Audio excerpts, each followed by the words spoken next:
Pour les collectivités locales, les effets de la crise financière de 2008 et la disparition de Dexia se font encore sentir. Même si, pour elles, la situation est moins catastrophique que prévu. Les crédits toxiques qui ont agité ce marché ne leur coûteront finalement sans doute pas trop cher. C'est un jugement du tribunal de Nanterre qui nous permet de l'avancer.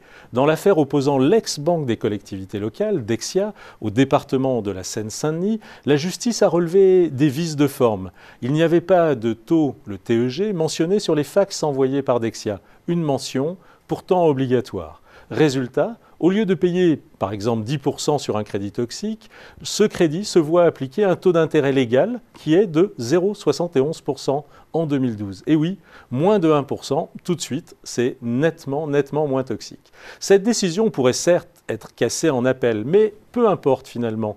Les collectivités semblent avoir les reins assez solides pour payer les indemnités prévues dans les contrats et mettre fin à ces emprunts. C'est en tout cas la conclusion d'un rapport confidentiel de l'Inspection des Finances de fin 2012 qui regardait attentivement 10 milliards de crédits sensibles accordés par Dexia.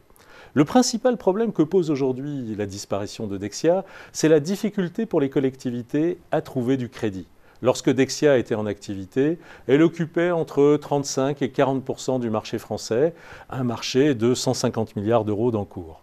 Une partie du dispositif de l'ancienne banque est certes reprise par la coentreprise entre la Banque Postale et la Caisse des dépôts, mais cela ne suffira pas. Cette coentreprise accordera environ 5 milliards de crédits par an, environ 20% du marché.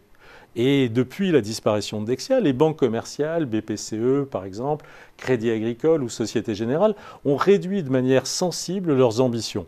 Elles tenaient pourtant la moitié du marché. En fait, les banques commerciales ont été contraintes de réduire leurs crédits en raison du resserrement de la réglementation. Ce resserrement a un nom, c'est Bâle III. En effet, les nouvelles règles de crédit international vont accroître les contraintes sur la gestion de la liquidité des banques. Or, la liquidité, c'est l'oxygène des banques. En avoir peu, c'est anxiogène. Conséquence, accorder des crédits à des clients qui n'apportent pas de dépôt, c'est un sport peu recommandé. Et en France, les collectivités locales déposent leur liquidité au Trésor et non dans les banques. Le marché est certes un recours possible, mais ce n'est pas une solution idéale pour les petites communes ou les entités fragiles comme les hôpitaux. Et surtout, il n'est pas sûr que les ressources obtenues sur le marché dépassent 10 à 15 ans. C'est ce qu'a bien compris, par exemple, la ville de Chartres. La mairie recherche aujourd'hui des ressources à 25 ans ou 30 ans et elle est obligée de se tourner du côté des banques de développement chinoises. Pour les collectivités locales, il faut aujourd'hui tirer les leçons du passé, surtout à un moment où l'État leur demande plus d'efforts. Le rapport de la commission d'enquête dirigée par messieurs Barthelone et Gorge montrait bien la responsabilité partagée des acteurs dans l'échec de Dexia. La gestion de Dexia est certes en cause, mais la pression des collectivités qui ont cherché des avantages à court terme dans la baisse des taux ou voire recherché des prêts à taux zéro y est aussi pour beaucoup.